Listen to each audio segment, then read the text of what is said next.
Hello students and my dear friends, I am Dr. Shalini Shukla and today is 31st of March 2021, Wednesday. Inspiration of the day is, if people are doubting how far you can go, go so far that you can't hear them anymore.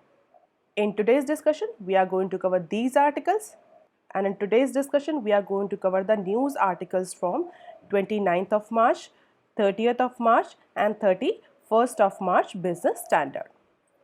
So let's start with article number 1 given on page number 1 of yesterday newspaper. Malegam math may hold key to Mistry's exit. Recently Supreme Court of India ने verdict announce किया था कि minority share holders जो है किसी भी company में they can not claim the board seat. और जैसा कि हम सभी जानते हैं, टाटा सन्स और साइरस मिस्ट्री को लेकर के बहुत लंबे समय से डिस्प्यूट चला आ रहा है into Tata company. Finally supreme court ने टाटा के फेवर में वर्डिक्ट देते हुए कहा था कि जो माइनॉरिटी शेयर होल्डर्स हैं किसी भी कंपनी में, दे कैन नॉट क्लेम और get a seat on private companies board unless the firms articles of association और majority share holders back them.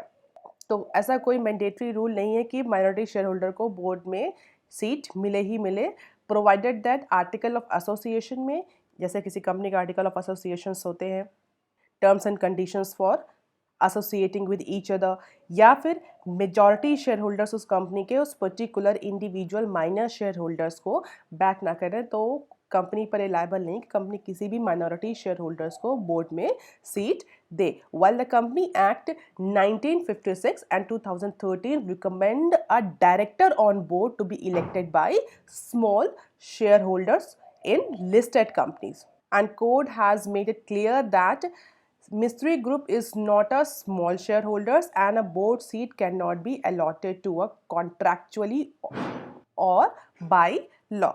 तो इतने भी स्मॉल नहीं कि उनको एक बोर्ड ऑफ डायरेक्टर्स की सीट अपॉइंट करी जाए, और चूंकि मेजॉरिटी शेयर होल्डिंग भी नहीं है तो they can not claim any seat into board of directors of Tata Sons. And as per the Tata Sons articles of association, there is no provision for seat to minority shareholders.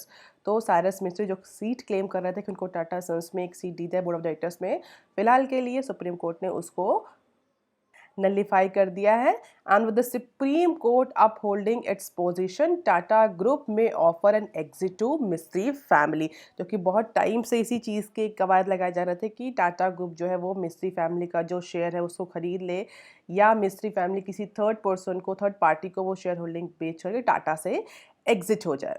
और जब पिछले साल 2016 से लेकर के जो एक एंटिसिपेशन किया जा रहा था कि हो सकता है टाटा ग्रुप ही मिस्ट्री फैमिली का जो शेयर है वो खरीद ले with a valuation of 3.14 trillion to the holding company. हालांकि वैल्यूएशन को लेकर के, शेयर्स के वैल्यूएशन को लेकर भी डिस्प्यूट था। मिस्ट्री फैमिली किसी और बेसिस पर स्टॉक इवैल्यूएट कर रही थी, स्टॉक का इवैल्यूएशन हो रहा था, जबकि टाटा सन्स और टाटा ग्रुप है वो किसी और पर्टिकुलर डेटा के बेस पर जो स्टॉक्स हैं टाटा के उनका वैल्यूएशन कर रहा था। तो इस वैल्यूएशन को लेकर भी डिस्प्यूट था। In 2016 the Mistry family stake of 18.4% in Tata Sons was valued at 57,600 crore, but the family had estimated it at 1.75 trillion last year, taking into account the Tata brand value. तो टाटा के ब्रांड वैल्यू थी उसको लेकर के मतलब valuation में कुछ dispute था, जिसकी वजह से ये पर्टिकुलर डील फाइनलाइज नहीं हो पाई थी। And the court said the value of Mistry family's stake as of March 2016 was around 58,441 crore. तो जो कोर्ट ने, सुप्रीम कोर्ट ऑफ इंडिया ने जो अपील किया डिसीजन, उसके अकॉर्डिंग जो भी शेयर था मिस्ट्री फैमिली के पास एज ऑफ मार्च 2016, उसका वैल्यूएशन 58,000 करोड़ था, while it's purchase price was 69 crore. तो 69 करोड़ तो बुक वैल्यू थी, लेकिन जो ब्रांड वैल्यू सबको मिला करके जो टोटल स्टेक आ रहा था उसका वैल्यूएशन 58,000 करोड़ का अप्रॉक्सीमेटली सुप्रीम कोर्ट ने डिसाइड किया था। और इसी के बेस पर कोर्ट ने ऑर्डर किया था कि अगर टाटा ग्रुप चाहे तो इस पर्टिकुलर वैल्यूएशन पे मिस्ट्री फैमिली का जो स्टेक है वो खरीद सकती है। But now with the Supreme Court upholding its position, Tata Group may offer an exit to Mistry family from Tata Sons on the basis of valuation by chartered accountant Y.H. Malegam. तो अब इस valuation के basis पर आगे आने वाले time में Tata group mystery family को जो उसका पर्टिकुलर शेयर है 18.4% का टाटा सन्स में, उसको खरीद के एग्जिट ऑफर कर सकता है। तो हो सकता है फ्यूचर में जो मिस्ट्री फैमिली और टाटा सन्स के बीच में डिस्प्यूट चल रहा था वो ओवर हो जाए, क्योंकि बेसिकली अगर हम देखें तो सुप्रीम कोर्ट ने टाटा सन्स के फेवर में डिसीजन दिया है। अब देख लेते हैं article number 2 given on page number 5 of yesterday newspaper. Sebi cracks the whip on deceptive buy-sell orders. Recently, Security and Exchange Board of India ने बहुत सारे रूल्स अमेंडमेंट किए और टाइम टू टाइम हम वो रूल्स में जो अमेंडमेंट हो रहा है उसको डिस्कस करते हैं अपने न्यूज़ एनालिसिस में। अभी लास्ट जो 3 डेज़ की न्यूज़ आई है उसमें सेबी ने इंस्टीट्यूशनल बायर्स को लेकर के उनकी कॉल रिकॉर्डिंग्स को लेकर के जो रूल्स फ्लोट किए हैं, 81 बॉन्ड्स को लेकर के जो रूल्स फ्लोट हुए थे इससे पहले, अब जो कल की न्यूज़ में जो डिसेप्टिव बाय सेल ऑर्डर्स हैं उनको ट्रैक करने के लिए जो सेबी ने नए रूल्स फ्लॉट किए हैं, रूल्स मॉडिफाई किए हैं, उसको लेकर के सारी न्यूज़ है। तो मैंने क्या किया है, जितनी भी जो 2-3 दिन में न्यूज़ आई हैं सेबी के जो रूल्स चेंज अमेंडमेंट्स को लेकर के, I have combined all those news so that you can actually relate it better. So the Securities and Exchange Board of India has trained its gun on spoofing and code stuffing. Basically ये spoofing और code stuffing क्या है? ये stock market के jargons हैं जिनको use करते हैं स्यूडो बाइंग और सेलिंग ऑर्डर्स को डिफाइन करने के लिए, उनको बोलचाल की भाषा में यूज़ करने के लिए। तो स्पूफिंग और कोड स्टफिंग, अब ये वर्ड की न्यूज़ में है तो probably all these technical terms और jargons can be a potential question for your upcoming exams. Although if you are not preparing for any exam, you must know what is spoofing and code stuffing. तो stock market के jargons है for pseudo buying and selling orders aimed at deceiving the other traders. जो दूसरे traders हैं, बड़े बड़े investors हैं, उनको तो नुकसान पहुंचाने के लिए, उनको फ़ायदा पहुंचाने के लिए ये स्पूफिंग और कोड स्टफिंग करी जाती है। बेसिकली ये स्यूडो मीन्स झूठे, फॉल्सिफिकेशन या फॉल्स किए हुए बाई एंड सेल ऑर्डर होते हैं, इनकी कोई सब्सटैंशियल ग्राउंड या सब्सटैंशियल वैल्यू नहीं होती। तो इस तरह के ऑर्डर्स को ट्रैक करने के लिए, इस तरह के डिसेप्टिव बाई एंड सेलिंग को ट्रैक करने के लिए सेबी ने नए रूल्स को अप्लाई किया है, एप्लीकेबल किया है, इम्प्लीमेंट किया है, जिससे कि जो मार्केट डिस्टॉर्ट होती है, जो बहुत बड़े बड़े इन्वेस्टर्स हैं जो आप मार्केट को अपने अकॉर्डिंग मोल्ड कर लेते हैं, अपने स्टॉक्स के अकॉर्डिंग या अपने विप्स के अकॉर्डिंग, तो उससे क्या होता है, जो माइनॉरिटी इन्वेस्टर्स हैं उनका नुकसान होता है, उनका जो इंटरेस्ट होता है वो हॉल्ट होता है। तो जो बड़े बड़े इन्वेस्टर्स होते हैं जिनके पास बहुत ज़्यादा स्टॉक्स होते हैं बड़ी बड़ी कंपनीज के, they generally go for spoofing और कोड स्टफिंग, जिसकी वजह से जो स्मॉल इन्वेस्टर्स हैं जिनके छोटे छोटे पार्ट्स में उन्होंने कंपनी के स्टेक्स में इन्वेस्ट किया है, उनको नुकसान होता है, क्योंकि बड़े जो इन्वेस्टर्स होते हैं वो अपने फ़ायदे के लिए मार्केट ट्रेंड को मोल्ड करते हैं by using these deceptive buy and sell order. और हम सबको पता है कि शेयर मार्केट में या पार्टिसिपेंट्स जो होते हैं they are very much affected by the rumours. Even fake rumours भी आती हैं तो भी शेयर मार्केट बहुत ज़्यादा फ्लैक्चुएट करता है। अगर एक फेक न्यूज़ भी फ्लोट हो गई कि किसी पर्टिकुलर कंपनी के जो स्टॉक्स हैं उनकी सेलिंग शुरू हो गई है, तो इमीडिएटली जो इन्वेस्टर्स, छोटे छोटे इन्वेस्टर्स होते हैं, start selling their own stakes. तो इससे क्या होता है, किसी कंपनी के जो वैल्यूएशन होता है वो डाउनग्रेड हो जाता है। इमीडिएटली अगर स्टॉक मार्केट में ऐसी कोई र्यूमर फ्लोट हो गई, कोई पर्टिकुलर कंपनी की परफॉर्मेंस डाउन हो रही है, कोई कंपनी किसी और कंपनी को खरीदने वाली है, तो इमीडिएटली उसके स्टॉक्स की सेलिंग या बाइंग शुरू होती है, जिससे कि स्टॉक वैल्यूएशन अफेक्ट होता है। तो इस तरह के जो स्पूफिंग है, जो फॉल्सिफिकेशन है, डिसेप्टिव बाय सेल ऑर्डर्स है, उनको चेक करने के लिए, उनको रोकने के लिए now stock exchanges have instituted a new order level surveillance mechanism। तो एक सर्विलांस मैकेनिज्म सेबी ने प्रपोज किया है।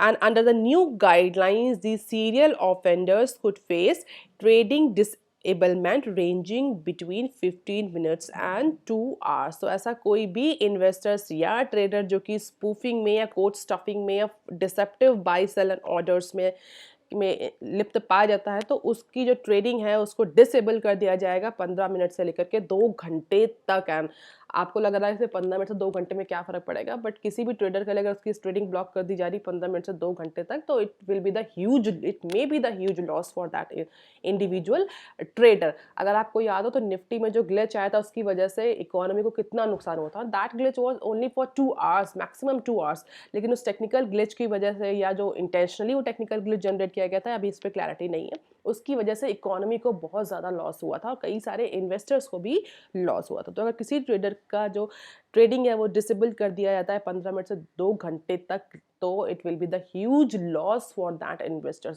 फाइनेंशियल लॉस तो होगा ही होगा, कस्टमर का भी लॉस होगा और जो क्रेडिबिलिटी है मार्केट में वो भी डाउन होगी। तो नई गाइडलाइन में ये इस particular deceptive buy sell order के लिए एक प्रॉपर पनिशमेंट डिसाइड किया है। There shall be an additional order based surveillance measure to detect the persistent noise created, that is excessive order modification and cancellation with an intent to avoid the execution। तो इसमें जो deceptive buy and sell orders होते हैं उसमें बहुत तरीके के techniques use होती है। कभी कभी ऑर्डर दे दिया, उसको रियलाइज़ नहीं किया, या उसको एंड टाइम में मॉडिफाई कर दिया, या उसको एंड टाइम में कैंसिल कर दिया। जब मार्केट फ्लैक्चुएट कर गई उस ऑर्डर के अकॉर्डिंग तो इमीडिएटली कैंसिल कर दिया उसको मॉडिफाई मटेरियलाइज करने से पहले। तो इस तरह के बहुत सारे हमें कह सकते हैं टेक्टिक्स यूज़ होते हैं। बेसिकली इनको हम टेक्टिक्स कहें तो ज़्यादा कन्वीनियंट होगा। तो टेक्टिक्स यूज़ होती है in order to modify the particular stock valuation. तो इसी मॉडिफिकेशन को, कैंसिलेशन जो ऑर्डर्स के होते हैं, इसको ट्रैक करने के लिए एक सर्विलांस मेजर सेबी ने प्रपोज किया है, and this measure will be applicable on daily trading at the customer level as well as the broker level. और इसके लिए सेबी ने बेसिकली 3 पैरामीटर्स को आइडेंटिफाई किया to flag such deceptive buy sell order practice. Deceptive, धोखा देने वाली, इनका कोई इंटेंशन नहीं है प्रॉफिट अर्न करने का। ऐसी प्रैक्टिसेस जिनका इंटेंशन होता है कि मार्केट को मॉडिफाई करना, मार्केट को फ्लक्चुएट करना, किसी पर्टिकुलर स्टॉक को बेनिफिट देना या किसी पर्टिकुलर स्टॉक को लॉस देना। तो इस तरह के जो ऑर्डर्स होते हैं उनको आइडेंटिफाई करने के लिए बेसिकली सेबी ने 3 पैरामीटर्स आइडेंटिफाई किए। कौन से 2 पैरामीटर्स हैं? High order to trade ratio, high instance of order modification and persistence, defer or lower order execution priority due to the frequent modification। तो ये 3 पैरामीटर्स ऐसे हैं, अगर कोई ट्रेडर persistently इन 3 पैरामीटर्स पर को यूज़ कर रहा है या ये 3 जो इंडिकेटर्स हैं ये उसकी ट्रेडिंग पैटर्न में दिख रहे हैं। कौन से 3 पैरामीटर्स? फिर से मैं रिपीट कर रही हूँ। High order to trade ratio, high instance of order modification and persistent, deferred और lower order execution priority। बहुत टेक्निकल टर्म्स नहीं है, अगर आप इनको देखेंगे तो बेसिकली इन तीनों पैरामीटर्स का यही कहना है कि अगर कोई ट्रेडर बहुत ज़्यादा अपने ऑर्डर में मॉडिफिकेशन कर रहा है, एंड टाइम में ऑर्डर कैंसिलेशन कर रहा है, उसका high order to trade ratio है, high instance of order modification है, तो उस पर्टिकुलर ट्रेडर को या ब्रोकर को सेबी जो है वो सर्विलांस में डाल देगी।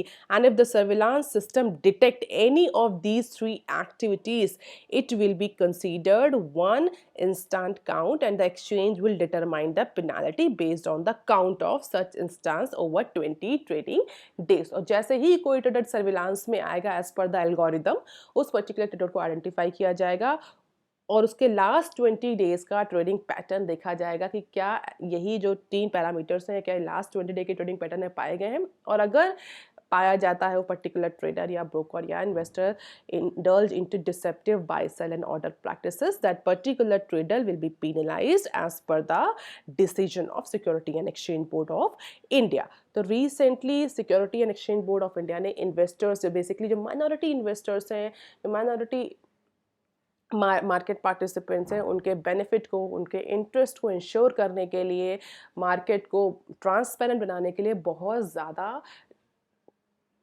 अमेंडमेंट्स किए हैं इनटू रूल्स की। पेनलाइज, अगर आप देखें तो एनुअल रिपोर्ट्स के डिस्क्लोजर को लेकर के भी, 80 बॉन्ड्स को भी लेकर के भी, अब जो deceptive buying order sell practices हैं, जो स्पूफिंग, जो स्टफिंग है, उनको लेकर के भी कई सारे मॉडिफिकेशंस किए हैं सेबी ने। Apart from these modification, let's discuss the article number 3 that is given on page number 6 of 29th of March Business Standard newspaper. Sebi dictate puts institutional investors, fund houses into a fix. Apart from changing rules or modifying the guidelines for deceptive sell and orders, Security and Exchange Board of India's recent directive to make analyst call public acknowledge may be troublesome for some fund houses and institutional investors. So अब और ज़्यादा transparency ensure करने के लिए SEBI ने क्या किया? SEBI has mandated or issued the directives to all make analyst call into public forum. तो जितने भी ये लार्ज इंस्टीट्यूशनल इन्वेस्टर्स की जो बेसिकली कॉल्स हैं, इन सबको पब्लिक फोरम में विद प्रॉपर इंक्रिप्शन अवेलेबल कराने के लिए सेबी ने डिक्टेट दिया है.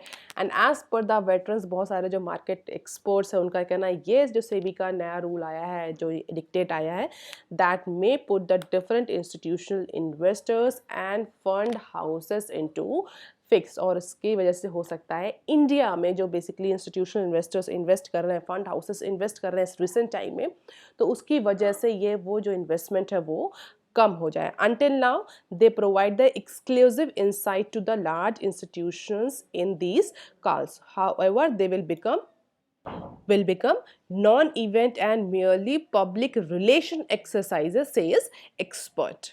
अब जितनी भी जो लिस्टेड कंपनीज हैं, they will be very careful about what they are saying in analyst call. जो कि जितनी भी एनालिस्ट की कॉल होंगी उनको पब्लिक करने का सेबी ने डिक्टेट दे दिया है. तो जितनी भी लिस्टेड कंपनी है वो बहुत कॉशियस रहेंगे what they are actually saying on analyst call, क्योंकि अगर उन्होंने कुछ भी गलत कहा तो पूरा जो ब्लेम है that will go on them if anything goes wrong.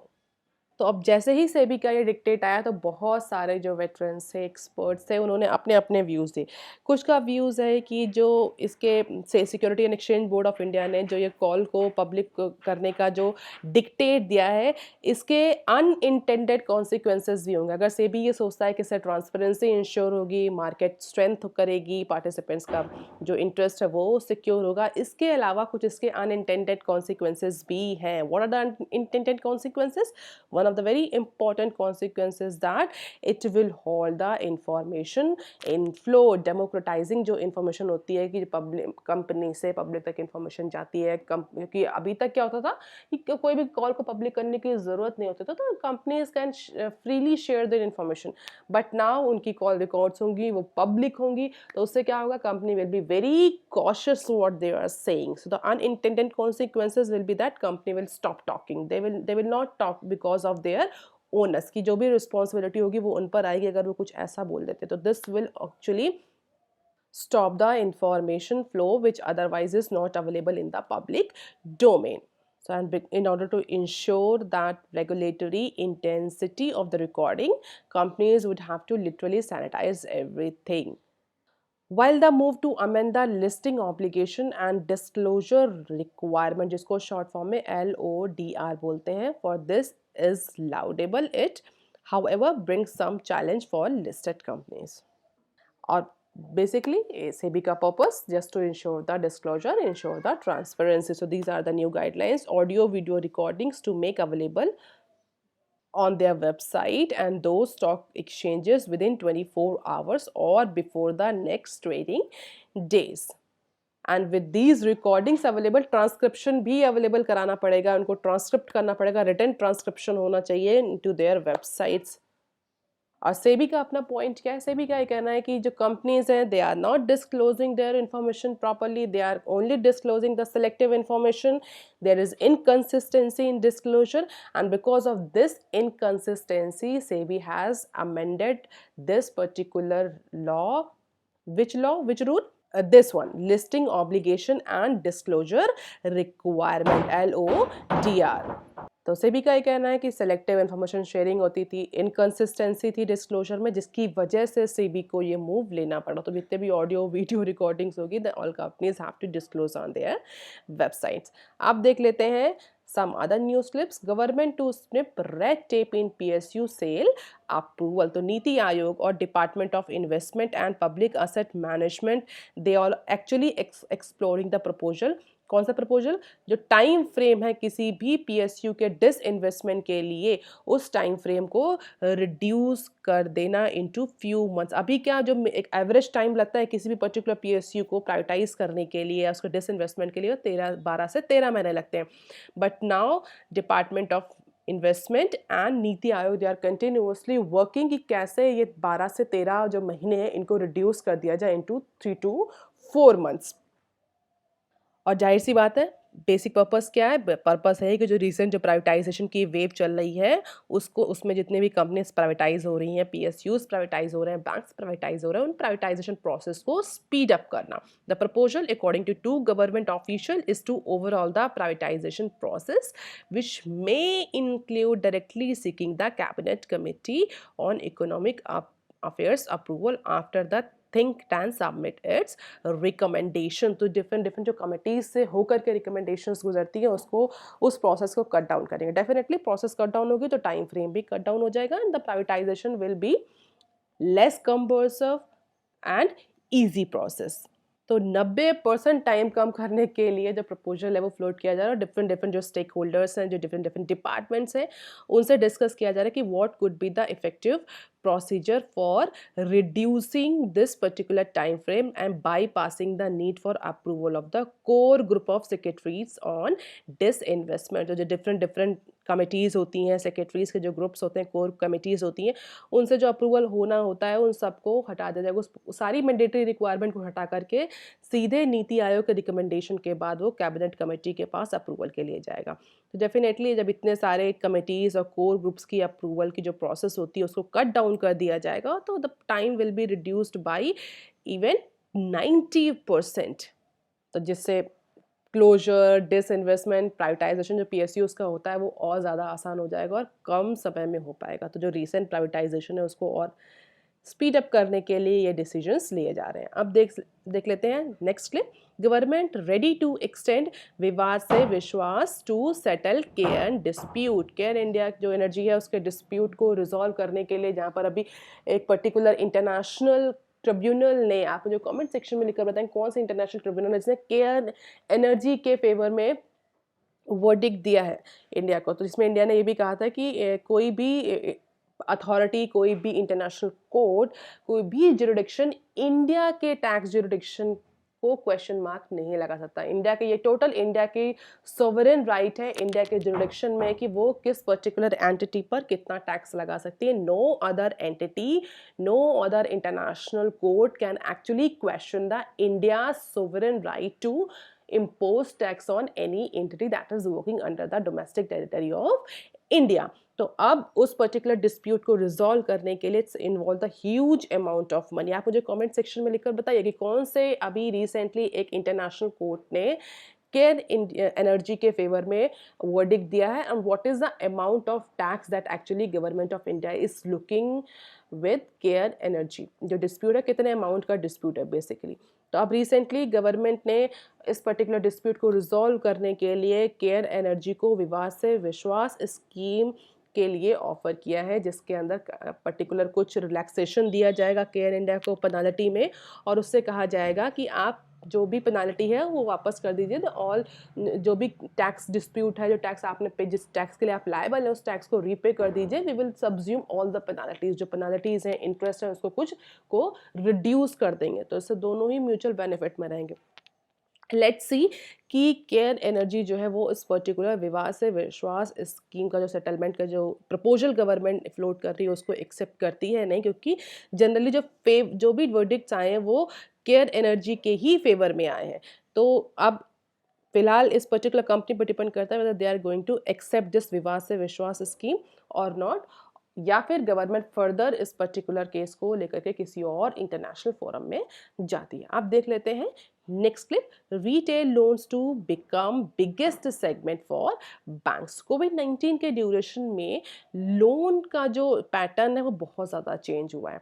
अगर आपको याद हो कंटिन्यूसली, अगर आप फॉलो कर रहे हैं मेरी न्यूज़ को, तो हमने कई बार डिस्कस किया है कि इस पर्टिकुलर टाइम में जो बैंक्स हैं उनके लिए जो अभी तक कॉर्पोरेट लोन्स जो होते थे, इंडस्ट्रियल जो क्रेडिट होता था वो बहुत ज़्यादा इंपॉर्टेंट होता था, मेजर पार्ट उनका कॉन्स्टिट्यूट करता था पूरे लोन पैटर्न में। But now because of the कोविड-19 the pattern has been change. Now the home and credit card loans or credit card debts becomes the largest segment of the Indian banking industry. तो Indian banking industry जो है उसमें loan के अगर हम structure की pattern की बात करें तो अभी इस समय home loan, credit card loans, ये जो लोन्स हैं they are constituting the largest segment. पहले क्या था, पहले जो इंडस्ट्रियल लोन्स होते थे, कॉर्पोरेट लोन्स होते थे, वो बहुत ज़्यादा इंपॉर्टेंट रोल प्ले करते थे और वो they constitute the large part.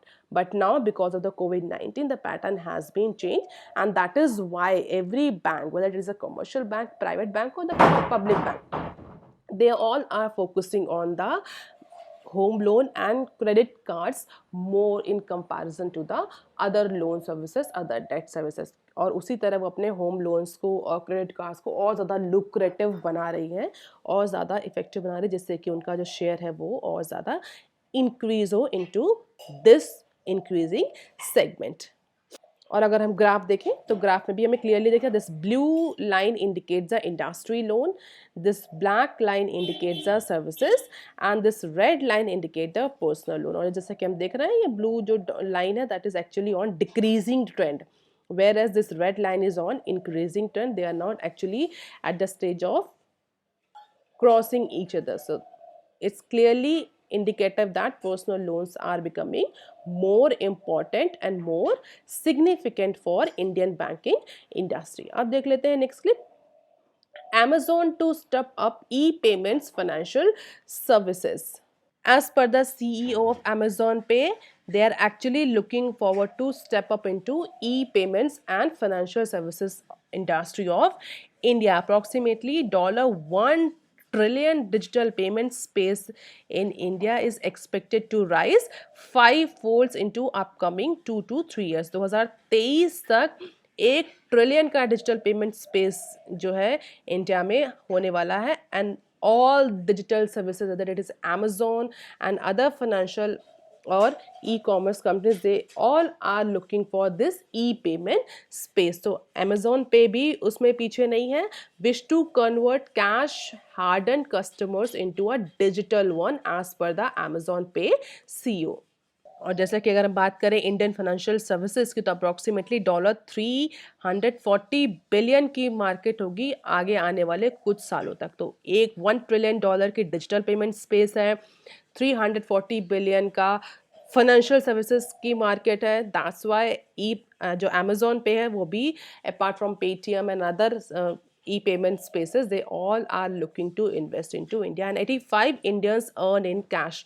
तो अपॉर्चुनिटी बहुत ज़्यादा कि अभी 85% जो इंडियंस हैं they are actually deals in cash. तो अब पोटेंशियल जो ग्रोथ की है वो भी बहुत ज़्यादा है क्योंकि 85% कस्टमर्स को डिजिटल वन में कन्वर्ट करना चाह रही हैं सब कंपनी. जब जाहिर से डिजिटल करेंसी या digital e payment system use करेंगे तो there is a huge potential. और इंडिया की पॉपुलेशन हम सभी को पता है, तो 85% offers the great opportunity, great growth potential for all these e-payment companies, and Amazon is one of them. So Amazon is also looking forward to step up into e-payments and financial services just like Paytm and other digital payment companies. So that's all for today, students. If you want lecture PDF, you can join my Telegram channel. You can also follow me on Twitter, ResearchGate, Facebook and on Instagram. And if you have any query and suggestion, please write on comment section below. Like, share and subscribe. Thank you.